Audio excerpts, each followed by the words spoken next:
Town are marching throughout the city today. This in what is widely regarded as International Quds Day. Now, globally, a march is held annually on the last Friday of Ramadan in order to express solidarity with the Palestinian people. For more on today's march, we're now joined by reporter Vannessa Poonah, who's out in Cape Town. A very good afternoon to you, Vannessa. Give us more understanding on the reasons behind this march with such a rich historical significance.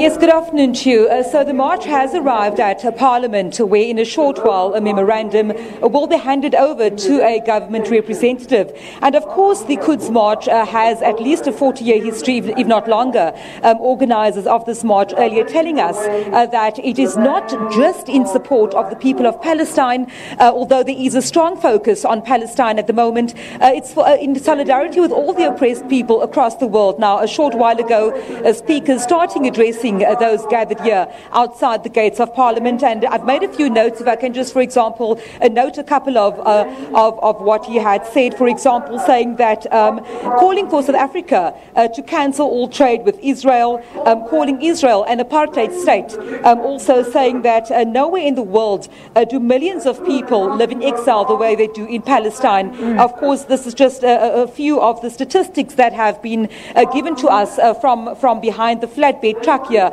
outside Parliament, as quite a sizable number of people. You'll see behind me, of course, hoisting Palestinian flags. Also people coming out from all walks of life to support this Quds march here today. Of course, one of many taking place across a number of countries throughout the world today, being the last Friday during Ramadan. Of course, Ramadan set to end on June the 14th, and I speak under correction.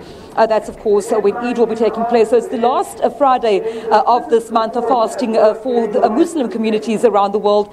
And, of course, this historic Quds March also taking place here in Cape Town, with addresses by various organisers speaking behind me right here outside Parliament. All right, and Vannessa, I mean, who are the speakers that you've just mentioned? We can hear they are addressing the large crowd that has formed there. Are there any prominent members of society that you've spotted in the crowd? Quite a number of members of the Muslim community I have seen, also of the organisers, and behind me I also saw a very a notable red outfit, of course, that gentleman in the back there being Bernard Joseph from the EFF here in the Western Cape. But not just political parties, people really from all walks of life coming out.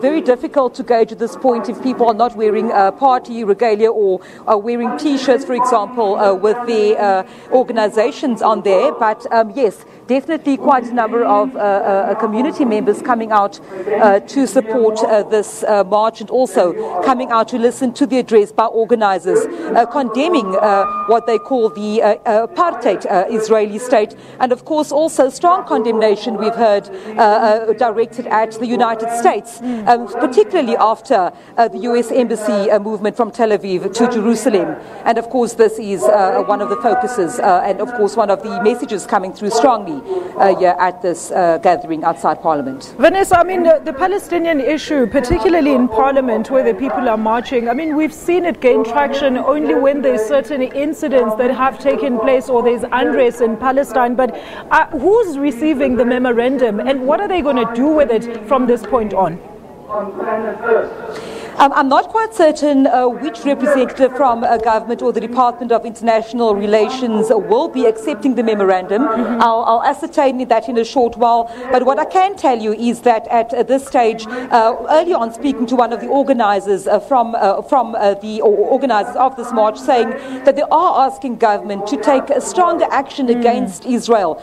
For example, calling for an end to all economic exchange, and those were the exact words I heard from the truck just now, between South Africa as well as Israel, saying that South Africa as a democratic country has got a responsibility not to support what this group is definitely calling the apartheid state of Israel. So that one of the key calls of directed towards our government by this group behind me. All right, thank you so much, Vannessa. We'll definitely check in with you later on. That is Vannessa Poonah. She's live to us. She's at the Quds March out in Cape Town that is already at Parliament.